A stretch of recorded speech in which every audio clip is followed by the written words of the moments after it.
Buenos días, buenas tardes o buenas noches, depende de la hora que se mire el programa. Hoy nos encontramos en Gavà.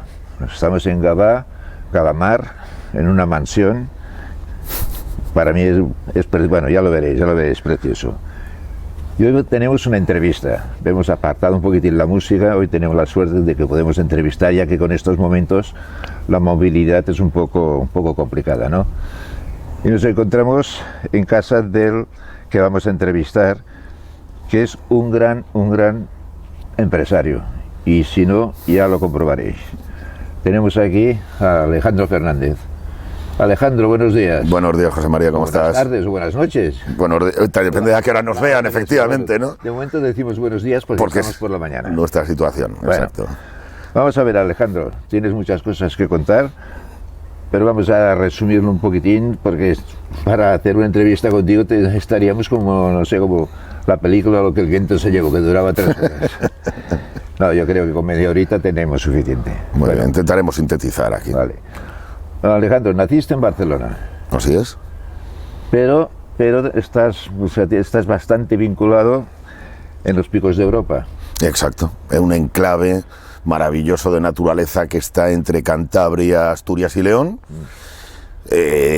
donde, bueno, pues la naturaleza es absolutamente dominante y bueno, pues allí por razones familiares de los bisabuelos, pues en una microaldea, pues tenemos allí unos refugios para distraernos y separarnos un poquito de... Tengo entendido también que no hay mar, pero tenéis un lago allí de... Bueno, está lleno de embalses, curiosamente, al igual que pasa en toda la cornisa pirenaica y cantábrica, lo que hay son unos embalses que captan toda el agua del deshielo y de las lluvias, por la zona donde más llueve de España, y efectivamente a 1,5 kilómetros de mi casa hay un embalse que tiene 7 kilómetros de largo por 8 de ancho. Pues se puede navegar y todo. Bueno, de hecho lo navegamos, hacemos esquí acuático, perfecto, solo que en vez de tener compañía de personas, pues lo que tienes es compañía de vacas, de caballos, de águilas, buitres aleonados. O sea, en plena naturaleza. En plena naturaleza, una maravilla. Vale, bueno, retornamos a Barcelona. Sí. Cursaste tus estudios aquí en Barcelona. Exactamente, hasta los 18 años estuve aquí y luego me fui a vivir a Madrid desde los 18 hasta casi los 24 años. Estuviste bastante tiempo en Madrid. Bueno, fui para estar unos meses de vacaciones y me quedé a vivir allí una temporada porque Madrid era tan divertido y tan diferente. Bueno, Madrid es diferente. Bueno, en aquella época sobre todo porque fue el inicio de la movida madrileña. Sí. Entonces la verdad es que había una noche que era espectacular, ¿no? Era divertida, variada, con además unas actuaciones prácticamente omnipresentes en la mayoría de los barrios de Madrid, de calidad, y bueno, la gente muy abierta. Entonces que para mí fue un cambio, porque en Barcelona, bueno, sabes que Barcelona ha sido una ciudad siempre mucho más de no moverte de las zonas donde vives. En cambio en Madrid la movilidad es total. Mucha movilidad, por ejemplo. Luego además había una riqueza de gente que venía, bueno, como es Madrid, ¿no? Que Madrid no tiene madrileños, lo que tiene es gente de Cataluña, del País Vasco, de Galicia, de Andalucía. Se decía, no sé ahora, pero en aquella época se decía que había 1 millón de personas flotantes. Bueno, yo sé que éramos flotantes casi todos, o sea, yo es que con madrileños, los 4 pijos de los zapatos castellanos y las camisas grabadas, que deben de ser 100.000. El resto son todo gente mucho más cosmopolita, me pareció, pese a que Barcelona tiene la fama de ser una ciudad muy cosmopolita. En Madrid penetra más, o sea, estás mucho más en contacto con toda esa gente. Vale. Y entonces lo que hay es una aportación de costumbres, de culturas, de riqueza gastronómica, tal, que bueno, para mí fue un choque importante. Vale. Y entonces pues me quedé allí, ya te digo, fui para 3 meses y me quedé 5 años. Terminaste unos estudios. Terminé, compaginé lo que era algo de trabajo con un poco de estudios y bueno... Y allí empezaste tu primer trabajo. Allí empecé, exacto. Tengo entendido que tu primer trabajo fue en un bingo. Fue en un bingo, bueno, estuve primero una época en un pub, creo. En un antro nocturno, exactamente un pub de un amigo, que era una cosa muy curiosa, porque eran los bajos de un edificio, de unos edificios de Madrid que se llamaban Aurrerá. Eso estaba en la zona de Moncloa. Tenía pues casi como 300 locales de ocio nocturno. Había de todo tipo de músicas, de todo tipo de clases sociales, de todo tipo digamos, desde bares hasta discotecas, pasando por pubs, todo tipo de vinculación a la noche, ¿no? Y bueno, y entonces allí estuve 8 meses. ¿En qué zona era? Eso era en Moncloa, en la zona de Moncloa de Madrid. Vale. Y bueno, estuve allí con un amigo que era anarquista, era un anarquista real, totalmente, y entonces realmente yo fui para que me diera trabajo, pero al final me dijo, no, yo es que no doy trabajo, yo me asocio. Era un tío verdaderamente anarquista, era un tío con una pureza de mente amplia, y entonces, bueno, pues nos asociamos allí, estuvimos 8 meses, hasta que un día, bueno, pues mi socio... bueno, pues fue a uno de los bares que había por allí, que era uno de los pubs que había por allí, que casualmente era de la extrema derecha, y se cagó en la madre que los parió a todos. Y aquellos que estaban armados hasta los dientes... Que eran del equipo de Blas Piñar. Vamos. Eran de Fuerza Nueva, exacto, Blas Piñar, y más a la derecha todavía. Yo recuerdo también, o sea, en Madrid, dentro de esa pluriculturalidad y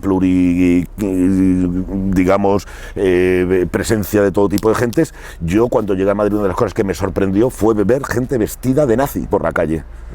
Entonces estos eran los que estaban en este pub al que fue mi socio, y les llamó hijos de puta varias veces y a la cara. Como aquellos estaban armados hasta los dientes, 2 horas después nos tiraron 2 cócteles Molotov en el pub donde que teníamos, y se acabó. Nos lo quemaron, salimos de allí como buenamente pudimos, no teníamos salida de emergencia y fue aquello tremendo, y ya pues se acabó, no teníamos ni reservas ni ganas de continuar, porque claro, coño, con los de la derecha, coño, como matizaban, aquello era derecha de verdad, no como ahora, ¿no? Que se le llama ultraderecha a cualquier corriente de pensamiento que es un poquito diferente del que manda, ¿no? Entonces cuando no tiene argumentos para rebatirte, te dice que eres un facha y un ultraderechista. ¿Qué va? Los fachas y los ultraderechistas no están hoy, yo no los veo por aquí prácticamente. Pero eran eso, era gente que iban armados, era gente que tenían una mentalidad de exclusión social, de diferencia de clases, y que estaban dispuestos a cualquier cosa. De hecho, fue en aquella época la matanza de los abogados, aquella que hubo en Atocha, en Madrid, ¿no? Así que esto que estamos asistiendo ahora aquí, que parece que llega la libertad y tal, la teníamos ya en los años 80 y fuimos los que la luchamos además de verdad, pero bueno, parece que las nuevas generaciones todo lo refundan, o sea, no hemos descubierto nada nadie hasta que han llegado ellos. Bueno, luego una vez se acabó el pub, sí. Entonces empezaste a trabajar, porque tenías que trabajar, empezaste a trabajar. Seguían la noche, porque de la noche de Madrid no se podía uno despegar, era el aliciente de estar en Madrid, y entonces pues sí, me puse a trabajar en un bingo, así como vulgar y corriente. Entonces empecé allí. ¿Cuál era tu labor allí? Pues mi labor era aparcar coches, recibir a los clientes y recoger cartones, ceniceros, o sea, auxiliar total.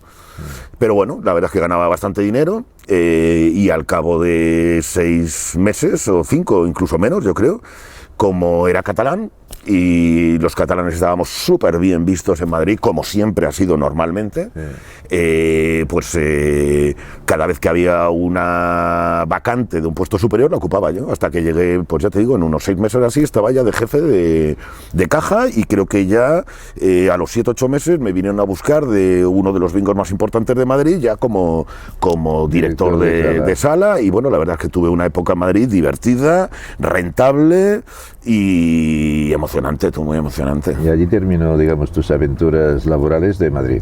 Bueno, luego todavía de allí migré a la categoría superior de juego, nocturno, por supuesto también. Es verdad que fuiste croupier. Fui croupier, exacto, en el Círculo de las Bellas Artes, que era un lugar donde clandestinamente se hacían partidas de típicas de la noche, de punto y banca, de chemin de fer, de blackjack y ruleta, y entonces, bueno, pues estuve ahí una temporada, era curiosísimo porque veías a toda la aristocracia y a toda aquella gente que de día ocupaban esas posiciones ultraderechistas y por la noche convergían en la vida nocturna como todos en Madrid, porque era así, ¿no? O sea, todo el mundo terminaba en la noche, era ya te digo, la época pues era que ibas a los pubs, te encontrabas a Almodóvar actuando y que no lo conocía ni Dios, en fin, a toda la gente, a Loquillo, a Alaska, toda esta gente estaba por allí y tal, era una noche interesantísima, ¿no? Loquillo se tiró muchos años aquí en Barcelona. Bueno, Loquillo se vino, yo creo que iba a Madrid, actuaba, y yo creo que él vivía aquí en Barcelona, me parece recordar, ¿eh? No sé si actuaba en aquella época, ¿y actuaba el Loquillo? Yo creo que eran los principios de Loquillo, me parece, no sé, estoy ya un poco confuso, han pasado ya tantos años. Entonces, cuando terminas en el casino de Madrid, ya te vienes otra vez para Barcelona. Sí, me llama otra vez el salirme de esa mega urbe, porque Madrid, bueno, pues era maravilloso en muchas cosas, pero tenía también, como todo, pues cosas malas, ¿no? Entonces, bueno, por ejemplo, el verano de Madrid es insoportable, ¿no? O sea, allí es que pega la temperatura, no hay dónde esconderse, y entonces, bueno, pues me vine para aquí, para Barcelona, y estuve viviendo un año en Lloret, también, trabajando en el casino Lloret de Mar. Un año muy interesante, pero claro, la vida nocturna pues tiene bueno, pues sus servidumbres, y es una vida arriesgada, cansada, y que termina cansando, y entonces ahí pues ya lo dejé, y entonces me fui al mundo de la electrónica, que es donde nos conocimos tú y yo. Allí es cuando empieza, digamos, tus ideas empresariales. Bueno, sí, digamos que hasta entonces había estado jugando. Yo recuerdo que entraste como así todo muy tímido allí en Informa. Así es. Entraste tímido y me presentaron el Matillo, que en paz descanse, nos presentó. Entonces yo tenía una empresa de importación y exportación, pero colaboraba también con Matillo. Y entonces allí me presentaron. Recuerdo que te copiaste, que te lo presté yo, todo el fichero de clientes. Y copiaste posiblemente, uno a uno de todos. Posiblemente. Sí, todos los copiaste. Y luego hicimos un viaje juntos, hicimos toda la ruta del norte. Exacto. Te presenté a los clientes, que muchos de ellos luego fueron tus socios, que ya llegaremos aquí.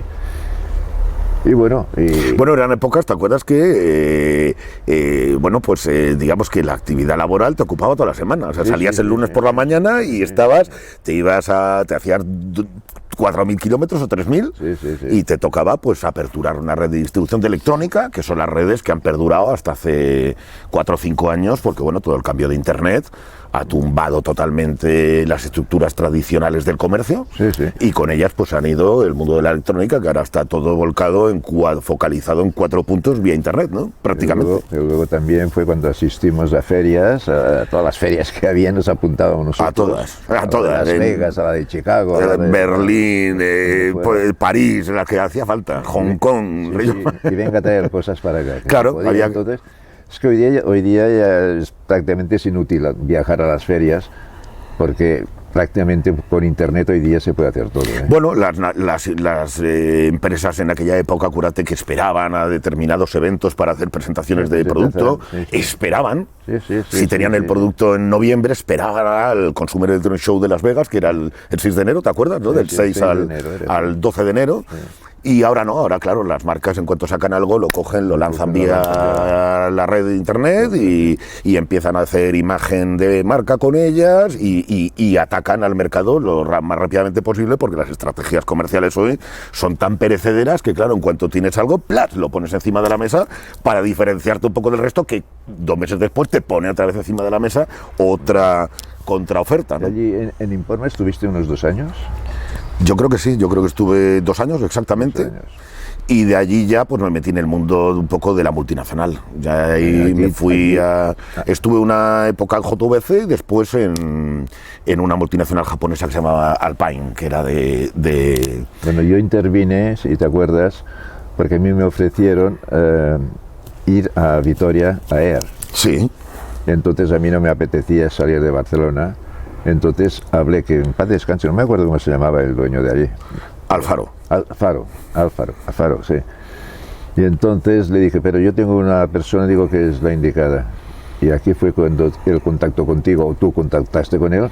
Exacto. Y empezaste a trabajar ya con ellos, cogiste el Pioneer, creo que era Pioneer. No, Alpine. Ah, sí, Alpine, exacto. Y bueno, ahí lo que tuve fue un encontronazo con el mundo empresarial de verdad. Primero porque Alfaro era un empresario importante, su mujer era la dueña de un banco, la heredera de un banco, y él tenía también un dineral tremendo, había sido uno de los accionistas herederos de Heraclio Fournier, de un mundo de cartas, de los naipes, ¿no? Entonces tenía una estructura empresarial ya importante.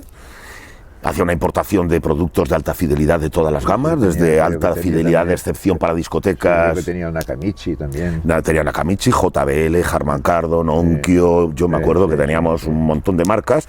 Y bueno, y entonces yo me fui a la rama de la electrónica musical vinculada con el automóvil. A partir de ahí ya engarcé con los japoneses, que eran los fabricantes, y entonces estuvo una época que ya prácticamente estaba más apoyado en los japoneses que en la estructura española de la empresa, ¿no? Sí. Y a partir de ahí, pues entonces ya luego me establecí por mi cuenta, que es lo que comentabas tú. ¿Empezaste a establecer? Sí, fue el año 83.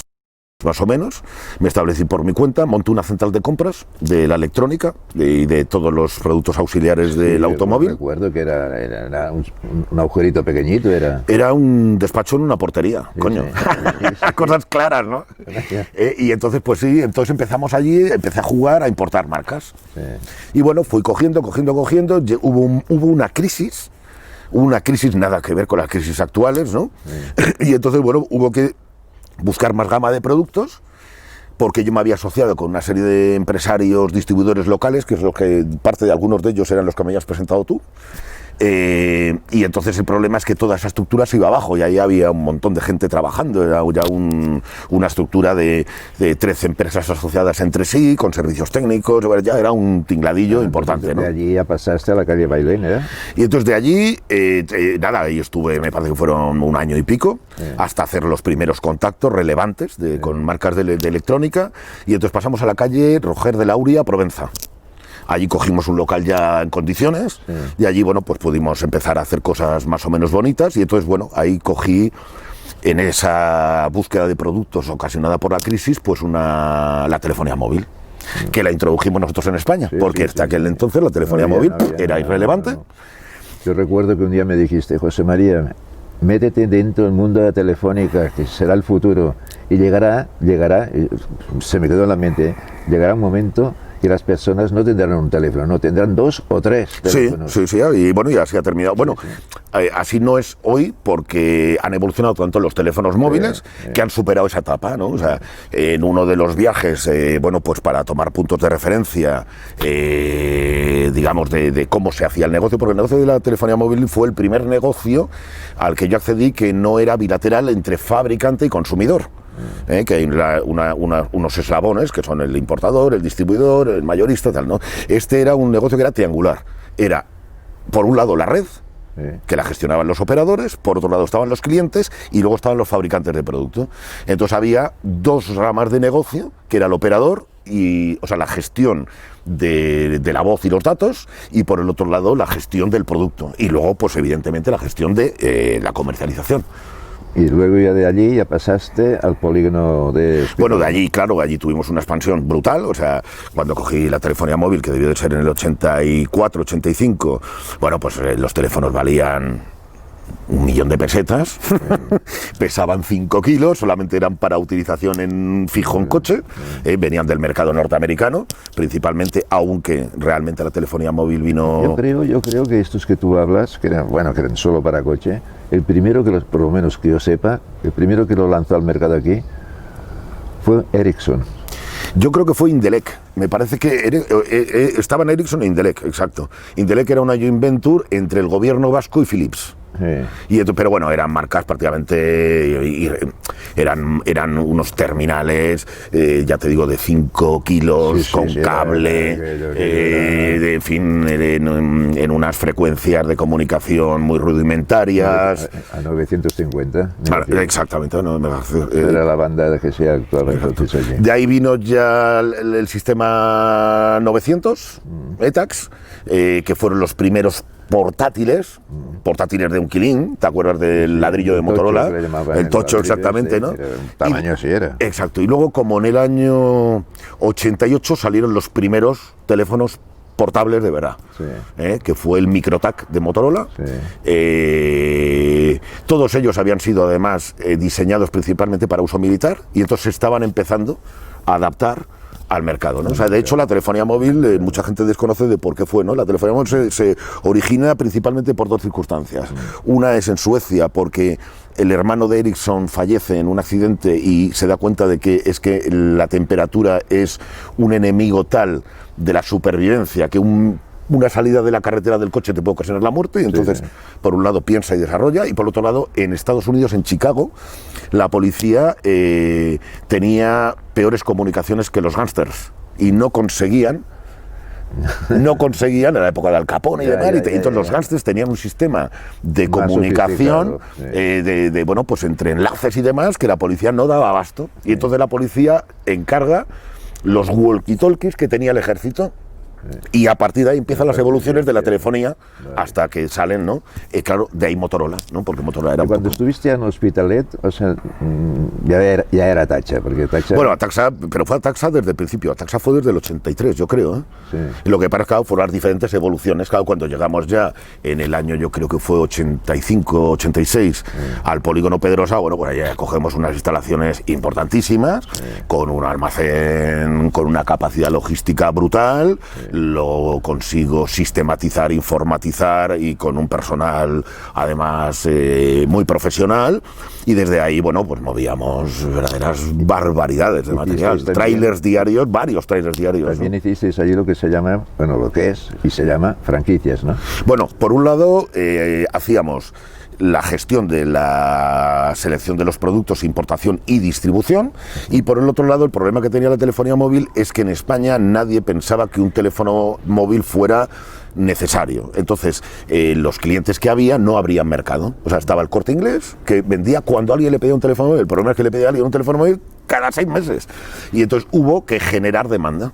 Para ello lo que hicimos fue establecer puntos de venta que, apoyados con el soporte de los fabricantes principalmente de telefonía, empezamos a lanzar campañas de publicidad, empezamos a hacer catálogos informativos, empezamos a hacer buzoneos, todo tipo de estrategias para comunicar. Incluso yo lo había visto en vallas en campos de fútbol de primera división. Claro, no, hubo un momento que hicimos publicidad en televisión y demás, y con eso lo que conseguimos fue generar el interés por la telefonía móvil. ¿Qué ocurrió? Como siempre ocurre, hay una serie de pioneros que son los que introducen los productos, y luego están los grandes vendedores. Claro, cuando los grandes vendedores ven que hay unos pioneros, tienen miedo de que los pioneros les adelanten, y entonces ¿qué hacen? Cogen inmediatamente el producto y se lo incorporan. Grandes superficies, por ejemplo, o cadenas de la electrónica, o en fin, todo tipo de establecimientos ya, grandes almacenes y demás. Y de hecho esa estrategia fue para eso. O sea, una vez nosotros habíamos hecho, digamos, la punta de lanza, se empezó a difundir la telefonía en el resto de los canales de distribución, ¿no? Entonces el volumen de ventas debía ser importante. Bueno, el volumen de ventas llegó a ser importantísimo. Yo recuerdo que superábamos los 12.000 millones aproximadamente en una de las empresas, porque luego eso lo cloné. 12.000 millones. Claro, como ahí estaba ya te digo, la triangulación del negocio, que era por un lado los datos y la voz, por el otro el fabricante y por otro el punto de venta, o sea, era como llegabas al cliente final, surgieron diferentes operadores.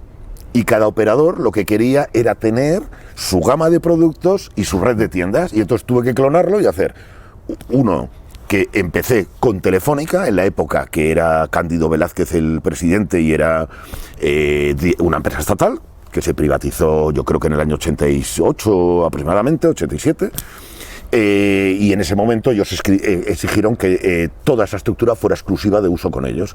Apareció luego otro operador que se llamaba Airtel, que ahora mismo es Vodafone, y entonces necesitaba su red también, hice lo mismo. Monté una empresa con una importadora, con una red de servicios técnicos y con una difusora.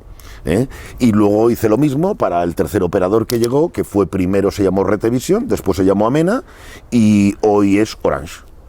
Y también hice lo mismo, monté una estructura de importación y distribución, una red de servicios, bueno, ahí no fue red de servicios técnicos, ya había evolución de servicio técnico, de manera que en un servicio técnico en el polígono Pedrosa, que se denominaba Euroterminal y que montamos totalmente de 0 a 100 entre, bueno, pues amigos del mundo de la electrónica, de la época de JBL, y yo montamos un servicio técnico absolutamente informatizado, con unos hilos de producto que tecleabas las referencias que querías y te buscaban entre 40.000 referencias y te las ponían en la mano en 30 segundos para poder reparar los terminales, y entonces montamos un centro que reparaba todos los terminales de España en 24 o 48 horas. Todo venía a parar aquí, todo se entraba, se reparaba y se enviaba, y estaban 48 horas máximo en el último pueblo de Galicia o de Cádiz. Y entonces, bueno, pues cuando estaba... Esto se gestionaba también desde Hospitalet de Ataxa, sí, ¿no? No, Ataxa no. Ataxa fue la estructura que se dedicó a Telefónica. Yo luego, independientemente y solamente con un socio de todos los que tenía hasta entonces, monté la de Airtel, que fue con un socio de Vigo, que después he tenido, bueno, pues como todas las sociedades, en fin, problemas, ¿no? Y luego con otros monté la de Retevisión, Amena, y que posteriormente fue Orange, ¿no? Esa es la que se hizo todo desde Polígono Pedrosa. O sea, en el Polígono Pedrosa estaba situada Ataxa, que era la difusora y central de todo el tema Telefónica, y la del tema Retevisión, que ahora es Entonces Orange. un momento que el volumen de venta... Llega un momento que el volumen de todo, de venta, de tiempo, de dedicación, de conflictos, de tesorería, de ingresos y de gastos y de todo, era demencial. Y entonces, bueno, pues aquello hubo que organizarlo mucho, y finalmente, pues en el año 2000 todo eso empezó a deteriorarse. Empezó a haber una visión del negocio por parte de los operadores absolutamente depredadora de todo lo demás. Fue el inicio de la conversión del mercado tradicional en un mercado perfecto. El mercado perfecto se caracteriza porque hay una parte que lo domina, lo ordena, excluye todo lo que no le interesa y maneja y fideliza todo lo que le interesa. Y a partir de ahí yo me di cuenta que el mundo empresarial, el carisma empresarial no valía para nada. Había que ser, hablando claramente, pues un correveidile, lameculos, coño, para triunfar. Y a mí eso no me fue nunca. Y entonces yo cogí, aparte que se empezaron a corromper considerablemente determinados aspectos del sector. No sé si te acuerdas tú de la privatización que hizo Telefónica del portal de internet que tenían, que estafó a media España. Lo que hizo fue externalizar las pérdidas que tenía Telefónica, montó una empresa independiente con la aureola de Telefónica, era Yahoo, creo, ¿no? ¿Cómo se llamaba el portal de internet ahora mismo? Creo que era... Sí. Bueno, el caso es que pegaron un pufo de cojones, y yo vi que ya los jugadores en el mercado eran por potencia económica. No hacía falta profesionalidad, el instinto, el olfato y demás había desaparecido. Todo eran corporaciones industriales con consejeros delegados que lo que tenían era una chequera que compraban por 5.000, 6.000 millones tal empresa y la otra, y entonces con esas jugadas era con lo que se empezó a desarrollar el mercado. Y yo ahí, bueno, pues tenía muchos problemas. Yo tenía en aquella época 39 años y esta gente tenían todos 70, entonces se la sabían larga, cuando yo era un tipo, bueno, pues de instinto, digamos, de divertirme haciendo el negocio, ¿no? Y entonces me salí de ahí. Me vendí lo que pude, lo que no planté cara, y se perdió en gran parte porque nos quisieron comprar y no me dio la gana de vender por el precio. Y lo dejaste en el momento más oportuno. Bueno, lo dejé en un momento que era oportuno para mí, porque ya mi dedicación y mi resentimiento como consecuencia de no hacer nada y de tener que empezar a hacer jugadas barrebajeras, porque era lo que se estilaba en aquel momento. O sea, todo era te pego la puñalada por detrás, te engaño, y yo no me gustó jugar en ese terreno nunca. Me gustó. O sea, yo en el terreno de lo transparente siempre he jugado fenomenal, y en el terreno de lo turbio no me ha gustado jugar, y no sé jugar, y no me da la gana de jugar, y no luego, me puedo permitir. y luego, como eres una persona inquieta, te metes en el otro fregado, que es el mundo de la construcción. De la promoción inmobiliaria. Promoción inmobiliaria. En el año 2000, el que no estaba en la promoción inmobiliaria prácticamente le daban clapotazos por la calle, porque todo aquello subía un 7 o un 10% anual, y lo único que había que hacer era dar una paga y señal para comprar un piso, y antes de escriturar ya venía alguien que te daba más de lo que tú habías pagado, y se producía una dinámica. Llegaste a construir bastante, ¿no? Pues sí, la verdad es que empecé con un amigo en San Cugat, hicimos un edificio en el Parque Central de San Cugat, nos salió fenomenal, pero bueno, nos salió fenomenal porque a todo el mundo en aquella época nos salía fenomenal. ¿No será Fernando? No. Fernando Guizábal, exactamente. Sí, lo conoces tú también. Sí, hombre, claro. Nos salió muy bien. Hicimos una segunda operación en el barrio de Gracia de Barcelona, nos salió mejor, porque lo que hicimos fue comprar un edificio antiguo, entrar en el ayuntamiento el proyecto del mismo y conseguir la licencia de derribo y despejar, digamos, la jugada para construir, y sin mover un ladrillo, vino alguien y nos lo compró prácticamente por el doble que lo habíamos comprado. Es lo que se llama la suerte del novato. Sí, sí. Claro, nos quedamos impresionados, nos dijimos, coño, más. Y bueno, y llegué así hasta que en el año, pues yo creo que del 2004 al 2012, pues participé con socios solo, con sociedades con muchos socios y con pocos, pues yo creo que en como 20, 25 edificios y algunas casas de lujo y demás, ¿no? Llegó una crisis en el año 2007, creo recordar, que culminó en el 2008, que fue el caso de la subprime en Estados Unidos, la estafa de Lehman Brothers, el problema de que aquí en España hay un cambio de política porque entró el gobierno de José Luis Rodríguez Zapatero. Vaya tela, vaya tela. Arruinó el país, sí. O sea, conjuntamente, o sea, y fue a la contra totalmente de todo, y convergieron una problemática en el sector inmobiliario generalizada español con una quiebra internacional de la banca.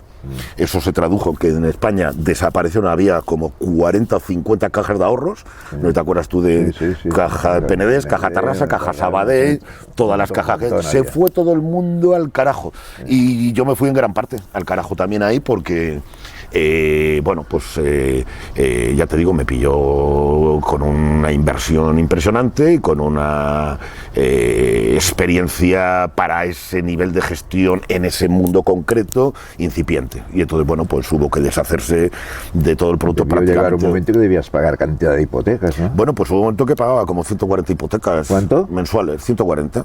Claro, había que pagar las hipotecas, o sea, cuando tú construyes un edificio, lo que haces, o sea, cuando haces de promotor, lo que haces es compras el solar, contratas un arquitecto que te hace un proyecto que tú le dices que es el que consideras que va para allá, inmediatamente pides al banco lo que se llama el crédito promotor. Entonces, se supone que el solar es la inversión que tú has hecho, que viene a ser un valor de a lo mejor del 30 o el 40% total del volumen de negocio, y el banco lo que hace es te da un crédito con el que construyes los edificios.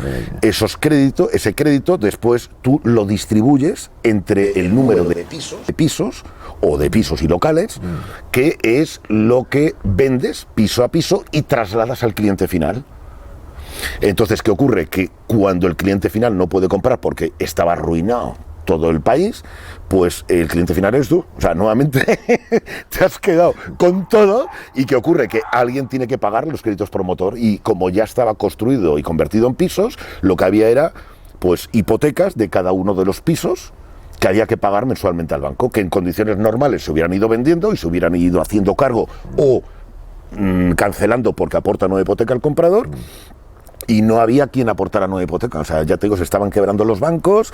De hecho, el Banco Central Europeo, para impedir que la banca en España llegara a unos niveles de colapso, cosa que no pudieron impedir, penalizaba a los bancos por hipotecas, y me quedé pues con una cantidad de producto inmobiliario variopinta, desde casas de 5 millones de euros hasta pisos de 90.000, y tenía que cada mes atender todas las hipotecas. ¿Y cómo terminaste todo esto?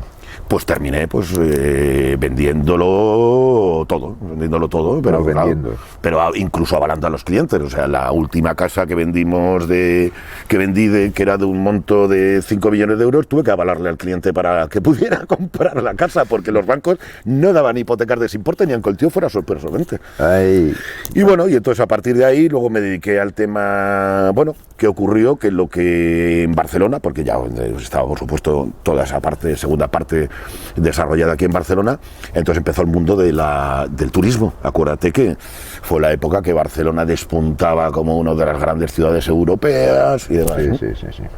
Y me metí en la hostelería, en la Plaza Sant Jaume, y nuevamente la política pues la ha terminado deteriorando considerablemente, y el virus ha sido ya letal, ¿no? Ha sido ya...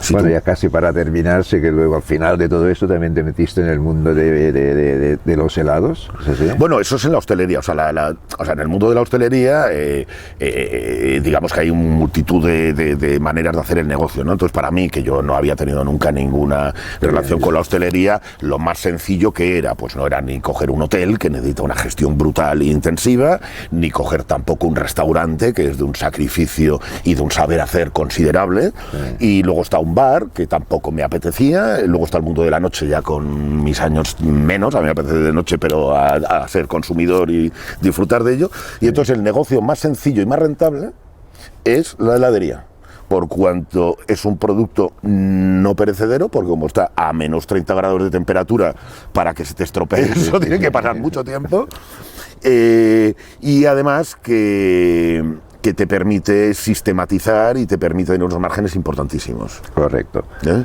Y bueno, el coronavirus ha hecho que, como esto estaba en el centro de Barcelona, Ramblas y demás, en la zona del barrio gótico, bueno, pues todo aquello no se ha pasado últimamente, pero está arrasado. Y para terminar, Alejandro, cara al futuro, ¿tienes proyectos? Bueno, cara al futuro lo que tengo es... ¿Cómo no paras? Bueno, yo como ahí me he quedado un poco paralizado, porque claro, con el tema de la hostelería, nos han paralizado, el virus nos ha paralizado a todos, y los gobernantes, como siempre, no han sabido, solucionar el problema que se está viniendo de la hostelería, que en España va a ser gravísimo. O sea, cuando en Alemania el país claramente es un país maduro, y sobre todo porque, aparte de que la población contribuye, los políticos gestionan bien, en España no está siendo así. O sea, en España está habiendo un problema que yo no sé si es que no ven, no quieren ver, o qué ocurre, o piensan dejar un pufo de deuda perpetua, que ya veremos a ver quién lo paga. Pero está claro, el sistema de economía, hay una parte de la economía que es productiva, que es la que produce, que es la que genera el trabajo, que es la que genera los beneficios, que pagan los impuestos, que contratan los empleados, de los cuales luego todos los empleados pagan sus retenciones, sus contribuciones a la seguridad social, los empresarios pagan los impuestos de basura, de todo tipo de impuestos de ayuntamiento, de apertura, el IVA de todas las operaciones que compran y pagan, el IRPF de los beneficios que tienen.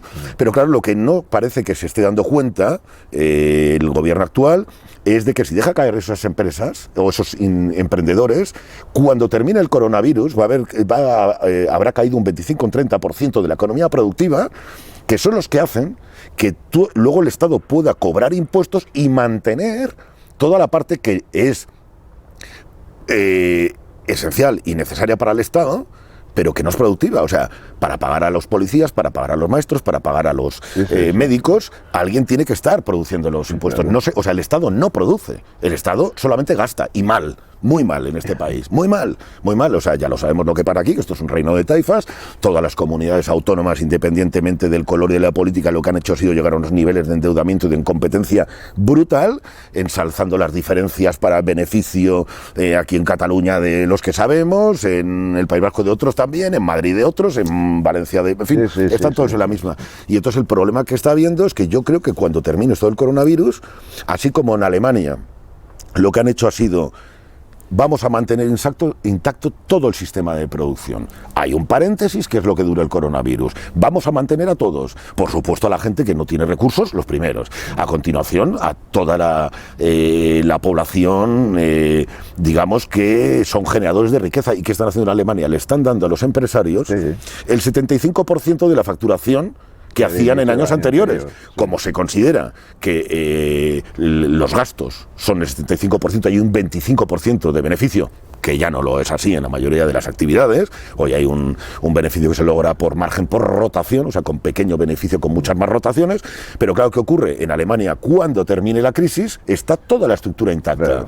El día siguiente levantan la bandera de salida, salen todos los coches, las empresas producen, los autónomos producen, los empleados tienen donde trabajar y producen y ganan y viven, y el Estado cobra. Aquí, el día que levante la bandera, van a salir 4 que van a ser jueces, o sea, funcionarios y los que han tenido la suerte de estar en una serie de sectores como son la alimentación, que está haciendo un buen negocio, como está haciendo las telecomunicaciones, que está haciendo un buen negocio, y como están saliendo cosas impensables, ¿no? Quiere decir que alguien que trabajaba el metacrilato se iba a forrar haciendo mamparas. Sí, Ha pasado. O alguien que vendía mascarillas, que solamente las vendían para las operaciones, iban a tener ventas millonarias. Pero bueno, esos no estarán cuando acabe la crisis. Eso se habrá acabado las mascarillas.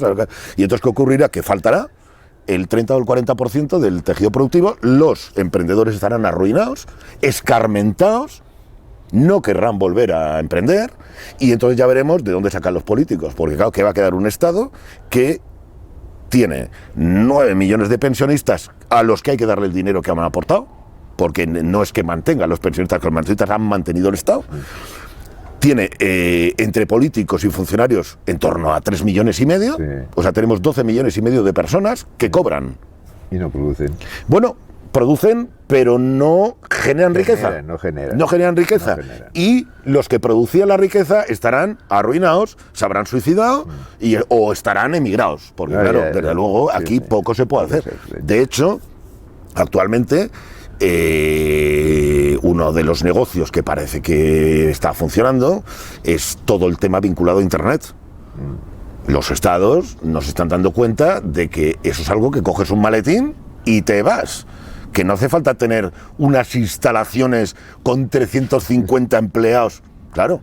Y esto es lo que está, de alguna manera, o sea, ¿qué ha ocurrido en la recuperación de la crisis del año 2008? Que Irlanda ha puesto unas condiciones para que vayan a parar todos los emprendedores, y Irlanda ha recuperado. De los países que estaban arruinados, que eran Italia, Grecia, España, Portugal e Irlanda, Irlanda se ha distinguido por poner unas condiciones favorecedoras para determinados empresarios. Irlanda ha hecho ¡plas! Y los demás nos hemos quedado con nuestra política de generar impuestos, y se acabó. En fin, Alejandro, esperemos a ver cuando acabe todo esto, a ver en qué lugar estamos. Digo, el país, de momento, está muy mal. Posiblemente estará peor, pero vamos a ver qué solución le van a dar. La suerte que hay es que también los que manejan el sistema financiero y económico mundial están pringados también. Pringados también, sí. ¿Lo sabes? O sea, los ingleses están, yo creo que peor que nosotros, porque esos ya le han dado la vuelta a la pistola y se la están apuntando y están jugando a la ruleta rusa. Ya, o sea, además de coronavirus me meto el Brexit, y además, por si fuera poco, elijo unos políticos ya como Boris Johnson, que bueno, hacen que este de aquí parezca bueno. La hostia, ¿no? Y que en Estados Unidos están igual. Entonces, ¿qué ocurre? Que está habiendo también un cambio de peso de economías en el mundo. O sea, evidentemente Europa está cayendo, Estados Unidos está empezando también a no caer, y sin embargo Asia está levantando de una manera brutal, ¿no? Y más que ver Corea o China, ¿no? Alejandro, cuando coges la rueda... Tú me has provocado. Tú me has provocado. Es lo que he dicho anteriormente, que para hacerle una entrevista necesitaríamos, bueno, el tiempo que dura la película, lo que el viento se llevó, 3 horas o más, yo qué sé tú. Ya has visto que es una persona muy activa, no ha parado en toda su vida. Siempre su cabeza está trabajando en algo. Es inteligente, ya lo habrán visto, ¿no? Bueno, se podía ser más. Alejandro, ha sido un placer, de verdad, ha sido un placer tenerte en el retrovisor. Espero que te vayan las cosas tan bien como te han ido hasta ahora. Por lo menos ahora las tienes un poco más tranquilitas, pero ya has hecho lo tuyo. Y sé que, como te conozco, sé que no vas a parar, y algún día de estos dirás, mira, pues ahora he montado, yo qué sé, todo. Alejandro. ha sido, ya digo, ha sido un placer. Igualmente, José María. Esperemos que pase este dichoso virus, esperemos a ver ahora con la inyección si realmente hace algo. Espero que sí, espero y deseo que Seguro. sí. Y luego una cosa quiero decir, me dirijo ahora a la juventud, tener un poco de cuidado porque aparte están muriendo muchas personas. No sois culpables, pero si nos comportamos todos o seguimos un poco, equivocado o no equivocado, lo que dicen las autoridades sanitarias, yo creo que esto se hubiera terminado ya. Por lo tanto, a conciencia de cada uno. Nada más. A lo dicho, hemos terminado aquí. La semana que viene, pues seguramente la semana que viene pondré música porque es muy difícil encontrar en estas fechas pues a quien entrevistar porque luego están fuera y por otra parte no podemos salir, pero bueno, no os preocupéis que cada semana tendremos alguna cosa. Seguro que encuentra a alguien relevante y que será importante que veáis el próximo programa de José María. Gracias, Alejandro.